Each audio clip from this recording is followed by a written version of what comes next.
It saddens me as I look back at my own life, and I can see distinctly the periods where I did not know who I was, when I didn't believe in myself, when I let the limiting words, the hurtful words, penetrate far deeper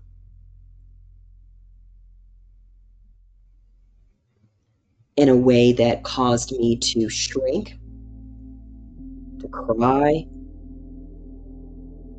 to hide myself, and sometimes try to put on an exterior that was anything but myself.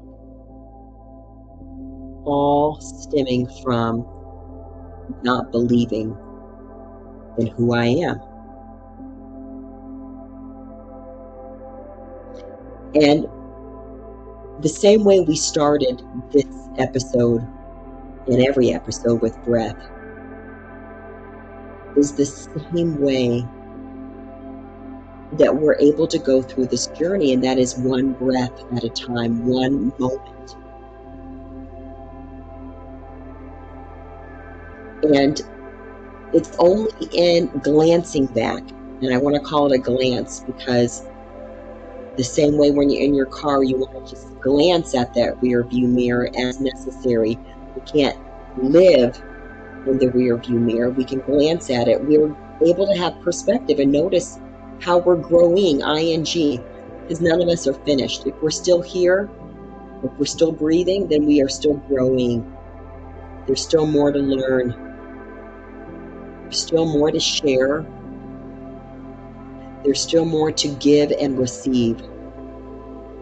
Where I want us to focus on is how do we give and receive a belief in ourselves that's able to keep us grounded and steady, and also expanding and growing and flourishing. Well, it starts with identifying where are the little holes that exist within us. The same way you may have a cup, and if there's a crack in it, whatever you go into that crack or into the cup with the crack, it's going to seep through. And so we can fill ourselves up with belief, but if we have cracks or little holes in us, that belief begins to seep out.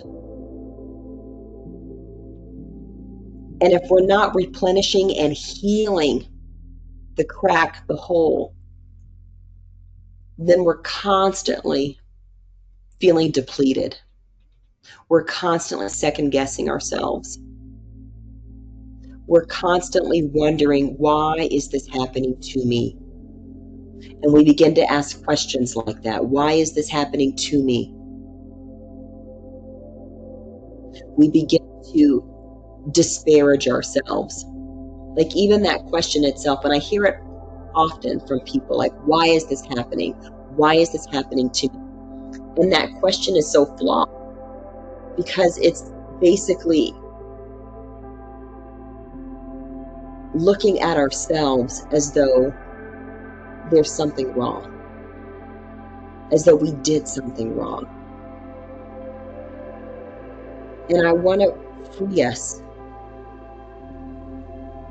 by reminding us that this journey isn't about labeling ourselves as right or wrong, or anyone else for that matter. It's about being able to find acceptance and truth in each moment. And sometimes that acceptance and truth is a little painful to see. It's hard to accept that I was making myself smaller for someone else because I wanted approval, because I wanted to fit in. And the whole fitting in, especially when I think about, the periods in high school and college and even probably younger, middle school, wasting beautiful breath thinking that I need to fit in with someone else who also thinks they need to fit in with someone else, who also was trying to fit in with someone else, and all this wasted energy